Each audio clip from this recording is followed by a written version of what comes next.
하나님의 평강이 함께 하시기를 축원합니다. 오늘은 마가복음 7장 24절에서 30절에 있는 말씀을 봉독하겠습니다. 예수께서 일어나 거기를 떠나 두루 지방으로 가서 한 집에 들어가 아무도 모르게 하시려 하나 숨길 수 없더라. 이에 더러운 귀신 들린 어린 딸을 둔 여자가 예수의 소문을 듣고 곧 와서 그 발 아래 엎드리니 그 여자는 헬라인이요 수로보니게 족속이라. 자기 딸에게 귀신 쫓아 내주시기를 간구하거늘 예수께서 이르시되 자녀로 먼저 배불리 먹게 할지니 자녀의 떡을 취하여 개들에게 던짐이 마땅치 아니하니라. 여자가 대답하여 이르되 주여 올소이다마는 상아래 개들도 아이들이 먹던 부스러기를 먹나이다. 예수께서 이르시되 이 말을 하였으니 돌아가라. 귀신이 네 딸에게서 나갔느니라 하시매 여자가 집에 돌아와 본즉 아이가 침상에서 누웠고 귀신은 나갔더라. 아멘. 여기 특별히 28절에 보면요, 여자가 대답하여 이르되 주여 올소이다마는 상 아래 개들도 아이들이 먹던 부스러기를 먹나이다 하는 말씀이 있습니다. 세계적인 성공학의 대가인 나폴레온 힐이라고 하는 교수가 자신 안의 기적을 깨우라 라고 하는 책을 썼습니다. 이 책을 내용을 요약하면 세 글자가 됩니다. PMA 이렇게 세 글자로 표시가 되는데요. 이것이 뭐의 약자인가 하면 Positive Mental Attitude, 긍정적인 정신 자세라고 하는 말이 되겠습니다. 이 책의 내용을 좀 이렇게 생각해 보면요. 첫째는 어떤 경우에서도 유익한 결과가 올 것이라고 하는 확신이 있어야 된다는 거예요. 사람이란 믿음을 저버리면 아무 소용이 없습니다. 삶이란 무엇입니까? 바른 믿음입니다. 인격이란 바로 믿는 믿음이라는 거예요. 기적이라고 하는 것은 믿음에서 온다는 것입니다. 두 번째는 가치 있는 일을 만들어내고자 하는 열정이 있어야 된다는 거예요. 그래서 행동적이어야 합니다. 무슨 좋은 일이 있을 것이라고 기다리지 말고 행동으로 옮겨라. 액션으로 옮겨라. 운명이라고 기다리고 있는 한 기적은 없다라고 하는 것입니다. 행동적 자신감이 필요하다는 거예요. 세 번째는 자신의 능력에 대한 신뢰가 필요합니다. 내가 나를 믿지 않는데 누가 나를 믿겠습니까? 자기 신뢰가 기적을 낳게 하는 요인이라는 거예요. 여러분, 사랑이란 무엇입니까? 내가 사랑하는 자가 선택한 결정을 전적으로 신뢰하는 것입니다. 내가 믿는, 내가 있다라고 하는 것입니다. 내가 나를 볼 때 별것 아는 것으로 보지만 내가 사랑하는 자가 나를 인정할 때에 기적이 생긴다고 하는 것입니다. 그래서 아이들 교육할 때도요, 무슨 지적해 주는 것보다는 인정을 해줘야 됩니다. 격려할 때에 그 아이의 그만 지혜가 극대화된다라고 하는 것입니다. 내 가치를 높이 인정해 주고 있습니다. 그러면 내가 생각하는 나를 버리고 그분의 생각을 받아들일 때에 굉장한 가치의 전환이 일어난다라고 하는 말이 되겠습니다. 오늘 우리 본문으로 돌아가서 오늘 본문은 잘 아시는 말씀입니다. 읽을수록 아주 귀중한 말씀이에요. 같은 본문이 마태복음에도 있습니다. 마태복음 15장 27절 28절에 보면 여자가 이르되 주여 올소이다마는 개들도 제 주인의 상에서 떨어지는 부스러기를 먹나이다 하니 이에 예수께서 대답하여 이르시되 여자여 네 믿음이 크도다 네 소원대로 되리라 하시니 그때로부터 그의 딸이 나으니라. 예수님께서 스로본에게 여인에게 네 믿음이 크도다. 우리나라 말에도 큰 것을 큰 대자를 씁니다. 아주 큰 것은 거자를 씁니다. 영어도 메가가 있는 거 아니에요? 메가톤급의 믿음이라는 거예요. 그만큼 예수님이 이 여인을 칭찬해 줬다라고 하는 것입니다. 여러분, 믿음이란 하나의 은사입니다. 선물입니다. 그러나 받는 그릇이 있어야 된다는 거예요. 루터는 하나님의 은사는 절대적이면 받아들이는 것은 믿음이라고 하는 것입니다. 그런 만큼 채워주는 것처럼 우리의 믿음이 크면 큰 은혜를 받는 것이고 작으면 작은 것을 받는다는 그런 말이 되겠습니다. 본문의 여자는 헬라 여인이었습니다. 거기에 주로 복인의 여인이었습니다. 이방인입니다. 선택된 이스라엘 사람이 아니고 종교적으로 예외된 사람이옵시다. 축복권 밖에 있는 여자라는 거예요. 이런 여자가 예수님께 와서 내 딸이 귀신이 들렸습니다. 보통 병자를 대부분 예수님께로 데려왔는데요. 이 여자는 귀신 들린 아이를 데리고 오지 못했습니다. 그저 집에 있는 귀신 들린 아이의 병을 고쳐달라는 거예요. 왜 예수님께 이 아이를 데리고 오지 못했을까요? 귀신 들린 아이가 아마 발광을 했던 것 같습니다. 극악하게 발작하기 때문에 데려올 수가 없었습니다. 그래서 혼자 와서 내 딸의 귀신을 내어 쫓아주기를 간청합니다. 그때에 예수님께서 의외의 말씀을 하십니다. 예수님 나온 말씀이 아닌 것 같아요. 자녀의 떡을 취하여 개에게 줄 수 없다. 이 자녀는 이스라엘 백성을 말합니다. 이스라엘 백성에게 베풀 은혜를 개 같은 이방인에게는 줄 수가 없다라고 하는 말이 되겠습니다. 예수님께서 유대 사람들이 쓰는 편견의 말씀을 하셨습니다. 이 말은 참을 수 없는 멸시입니다.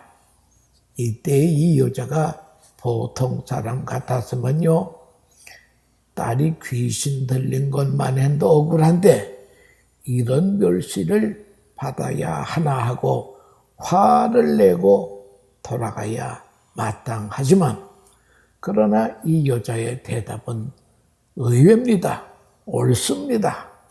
그런데 개들도 주인의 상에서 떨어지는 부스러기를 먹나이다.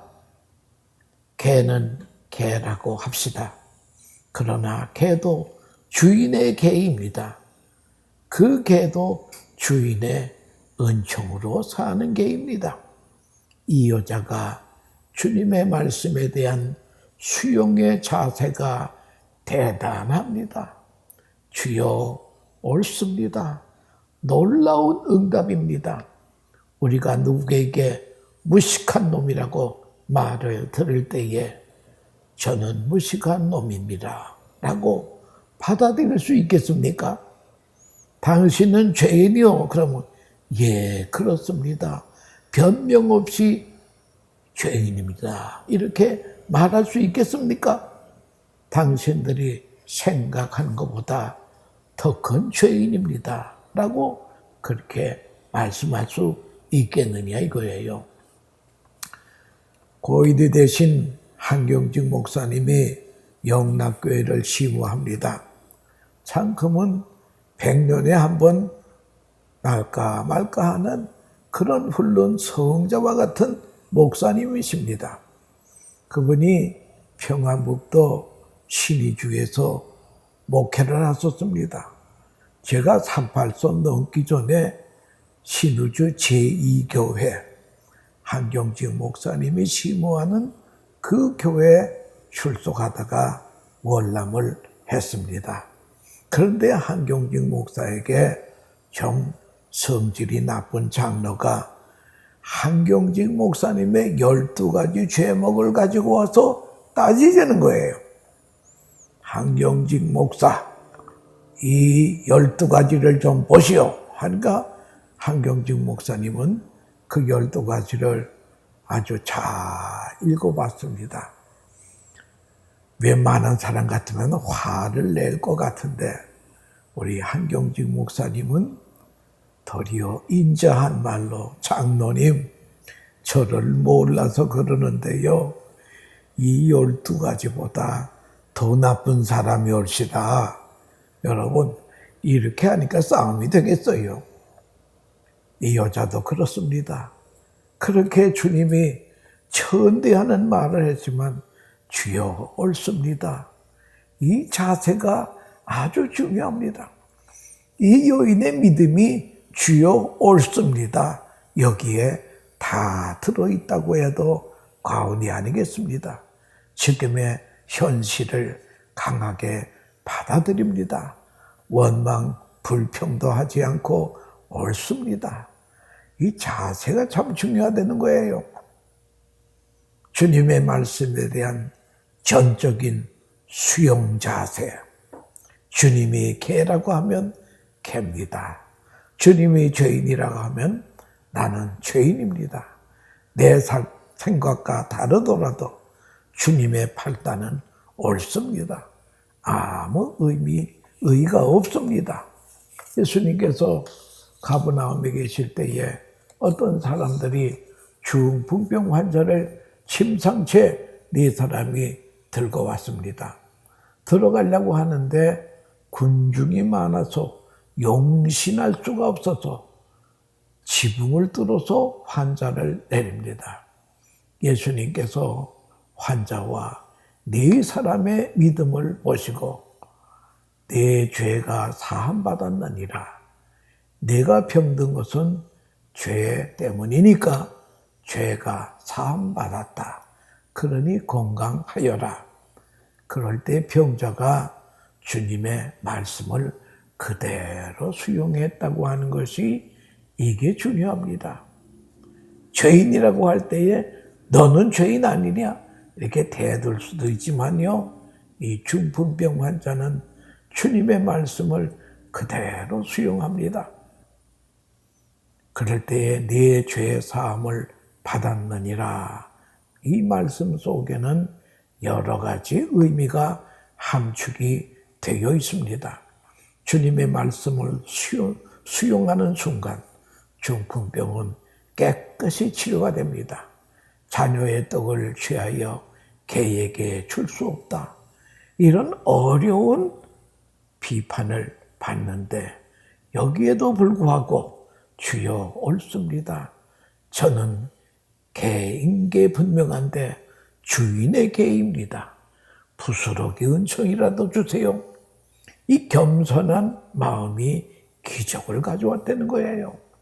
여러분, 이 여인의 믿음은 겸손의 믿음입니다. 겸손의 믿음이 기적을 창출해낸다라고 하는 것을 우리가 알아야 될 것입니다. 내가 이렇게 말하였으니 내 믿음이 그러다. 예수께서 이르시되 이 말을 하였으니 돌아가라. 귀신이 내 딸에게서 나갔느니라 하시매 내 소원대로 되리라. 딸의 귀신은 나가게 되었습니다. 이 여인의 믿음 속에는 예수님을 주님이라고 한 것이 귀한 거예요. 주님은 나의 주인이고 이스라엘의 대망하던 메시아라고 하는 것입니다. 메시아는 이방인의 메시아도 된다는 것이 이사야 선지자를 통해 말씀하고 있거든요. 이방 여인이라도 당당히 부스러기 은혜를 구할 자격이 있다고 믿었다고 하는 것입니다. 성경학자들의 말에 의하면요, 이 여인이 처음으로 예수님을 주님이라고 고백했다라고 하는 것입니다. 특별히 여기서 29절에 예수께서 이르시되 이 말을 하였으니, 여러분, 사람은 이 말이 중요합니다.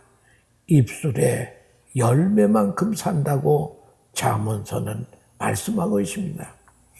입술의 열매를 창조하시는 하나님이시라고 이사야 57장 19절은 말씀하고 있습니다.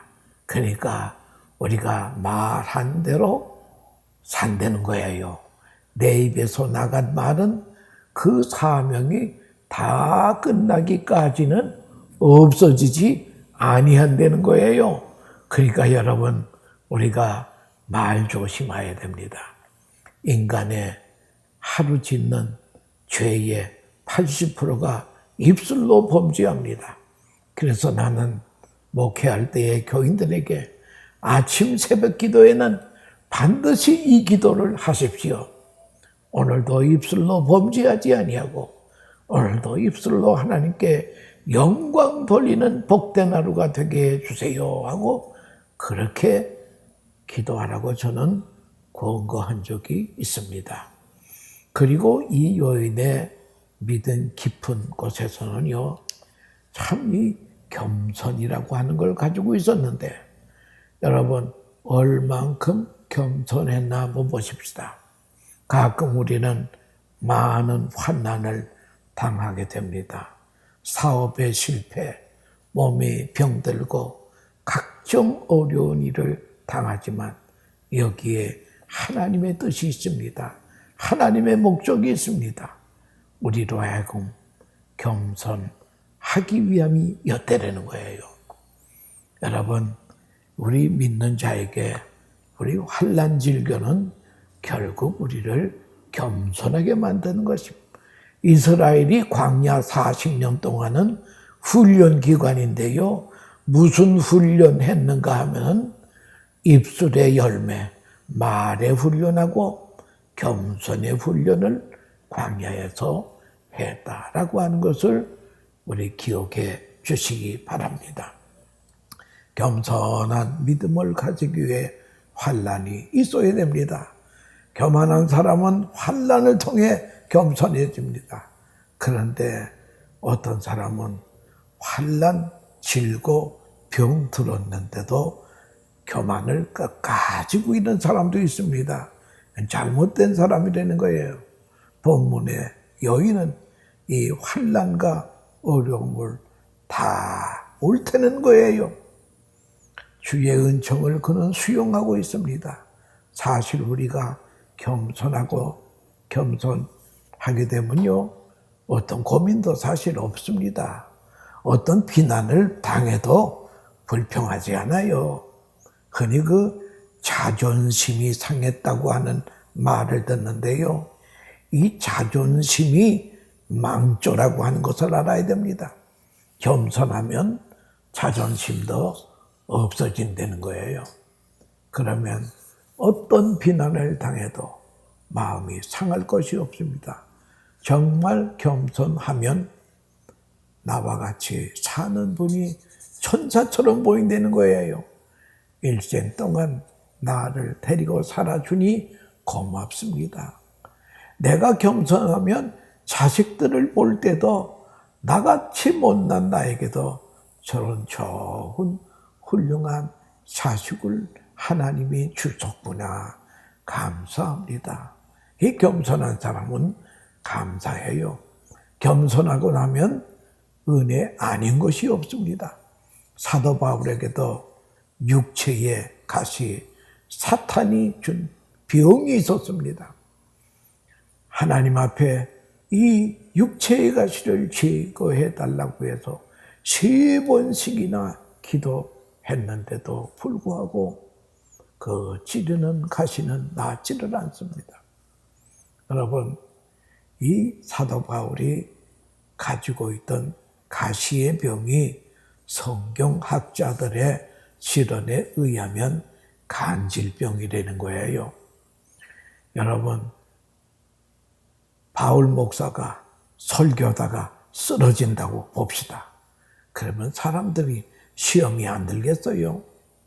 그래서 갈라디아서 4장 14절에 너희를 시험하는 것이 내 육체에 있으되 이것을 너희가 없이 여기지도 아니하며 버리지도 아니하고 오직 나를 하나님의 천사와 같이 또는 그리스도 예수와 같이 영접하였도다 하면서 갈라디아 교인들에게 감사의 말을 합니다. 여러분, 감기 들었다고 시험 들 사람이 누구겠습니까? 간질병이 발작이 쓰러지면 시험에 들만도 합니다. 그래서 이 가시를 없애달라고 3번이나 기도했더니 하나님의 응답은 바울아, 내 은혜가 내게 족하도다.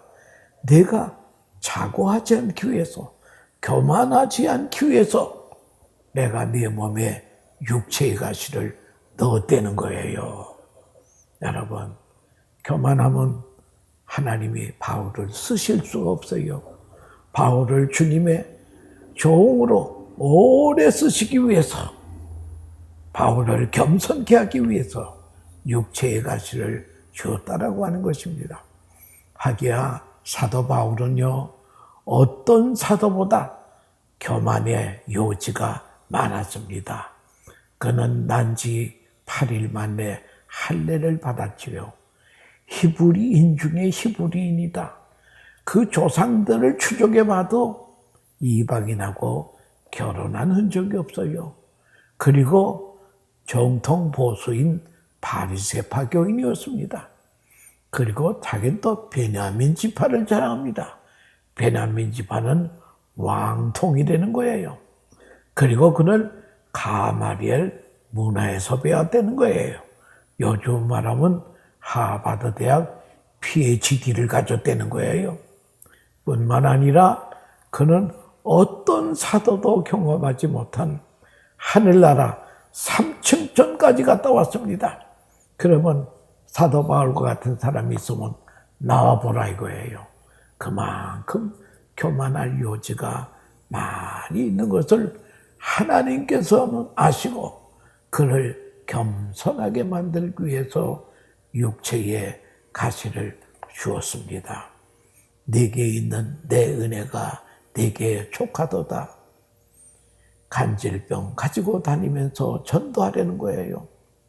그래야 겸손해서 주님의 쓰임에 합당한 종이 된다라고 하는 것입니다. 그래야만 하나님만 높일 수 있고 하나님께 영광을 돌릴 수 있다라고 하는 것입니다. 우리 모두 하나님 앞에 정직하게 자신을 살펴보시기 바랍니다. 이 여인은 하나님이 나를 개라면 개입니다. 그러나 개도 하나님의 은혜로 사는 개입니다. 하나님이 나를 죄인이라고 하면 죄인입니다. 나는 죄인인데 의롭다 함을 얻은 죄인입니다. 나는 너를 사랑한다면 나는 사랑받을 자격이 없습니다마는 옳습니다. 감사합니다로 받아들여야 됩니다. 이 여인은 주님의 말씀에 total acceptance, 전적인 수용하는 믿음을 가졌다고 하는 것이 너무나 귀하다고 하는 것입니다. 이 전적인 말씀의 수용이 큰 기적을 나타냈다라고 하는 것입니다. 작은 원망과 불평도 없이 주여 올소이다 라고 고백합니다. 도리어 분에 넘칩니다. 이때 기적은 나타나는 법이올시다. 예수님께서 겟세마네 동산에서 기도하실 때에 내 뜻대로 마옵시고 아버지의 뜻대로 하시옵소서. 아버지의 뜻을 받아들이는 순간입니다. 우리는 어느 정도까지 겸손해 보았습니까? 그게 바로 문제라고 하는 것입니다. 여러분, 목사님들이 목회하면서 교회에서 억울한 일, 불편한 일도 많이 당할 수가 있습니다. 그럴 때에 목사님은 어떻게 그 억울함을 처리했어요? 그렇게 묻는 사람들이 있어요. 그럴 때에 그저 저들이 나를 죄인이라고 할 때에 당신 몰라서 그렇지 나는 당신이 생각한 것보다 더 큰 죄인이야. 다시 한번 마음에 새기십시다. 주여 올소이다. 이렇게 하는 순간 그 속에 기적이 나타난다라고 하는 것입니다. 히랍의 수르보니게 여인 같은 예수님이 칭찬한 믿음이 참 믿음이라고 하는 것입니다. 우리가 좋아하는 찬송 가운데 Amazing Grace, 나 같은 죄인 살리신. 여러분, 이 찬송가를 작사하신 분은 영국의 존 뉴턴이라고 하는 사람인데 이 사람은 과거에 노예 장사꾼이었습니다. 아주 악랄한 사람이었습니다. 그런데 아주 유명한 목사님이 되었었습니다. 그분이 남긴 이야기 가운데 세계적으로 알려진 유명한 이야기가 있습니다. 그 뉴턴 목사님이 내가 천국에 가면 3가지 사실 때문에 놀랄 것이라는 거예요. 첫째는 내가 천국에 가서 꼭 볼 줄 기대했던 사람이 천국에서 보이지 않더라는 거예요. 거기서 놀래고, 두 번째는 내가 천국에서 만난다고 한 것은 기대하지 않았던 사람이 천국에 와 있을 때 두 번째 놀라는 거예요. 세 번째 놀라는 것은 뭔가니 나 같은 죄인이 천당에 온 것을 보고 놀란다고 하는 것입니다. 그런 유명한 말을 남겼습니다. 내가 생각할 때에는 그분이 믿음이 누구보다도 좋다고 생각했는데 하늘나라에서는 안 보이더라고 하는 것입니다. 우리가 두렵고 떨림으로 구원을 이루라고 하는 말씀을 우리가 기억해야 될 것입니다. 주님, 우리도 주님으로부터 네 믿음이 크도다, 이 선포의 말씀을 듣게 하옵소서. 이것이 우리의 기도의 제목이 되시기 바랍니다. 어떤 부자가 아주 좋은 걸 하나 데리고 여행을 떠났습니다. 근데 이 부자가 종하고 여행을 떠다가 병이 들어서 죽게 되었습니다. 그래서 아버지가 종에게 유언장을 하나 씁니다. 그 유언장이 내용이 무엇인가 하면은 내 모든 재산은 종에게 유산으로 남긴다. 그리고 하나밖에 없는 아들에게는 딱 한 가지만 가질 수 있는 권리를 주너라. 그리고 세상을 떠났습니다. 그래서 여행에서 돌아온 종은 기분이 좋아서 아들에게 아버지의 유언장을 보여줍니다. 모든 재산은 종에게 준다. 그러나 아들에게는 단 한 가지만 준다. 그러니까 아들은 가슴이 찢어듯이 아픕니다. 아니, 아버지가 어떻게 그런 유서를 남겼느냐. 고민하던 아들이요, 랍비에게 찾아가서 자초지종의 말을 했습니다. 그러자 그 이야기를 들은 랍비가 이런 말을 합니다. 당신의 아버지는 정말 사려가 깊은 사람입니다. 죽어가면서 만약에 종에게 재산을 아들에게 준다고 유언을 했더라면 종이 거짓말을 하거나 유언장을 찢어버리고 재산을 가로챌 수도 있지만 그렇게 하지 않은 것은 아버지의 지혜입니다. 재판관 앞에 가서 유언장대로 재산을 종이 다 갖게 하시고 당신은 재산 다 가진 종을 가지겠다고 말하세요. 그럼 법적으로 종과 종의 재산은 주인의 아들의 것이 될 것입니다. 아들은 아버지의 지혜와 사랑에 감동했다라고 하는 그런 이야기입니다. 여러분, 주님이 하나만 가지라고 한다면 우리는 주님이 인정하시는 믿음, 내 믿음이 크도다. 이 말을 듣게 해주세요. 이런 우리가 되시기를 바랍니다. 감사합니다.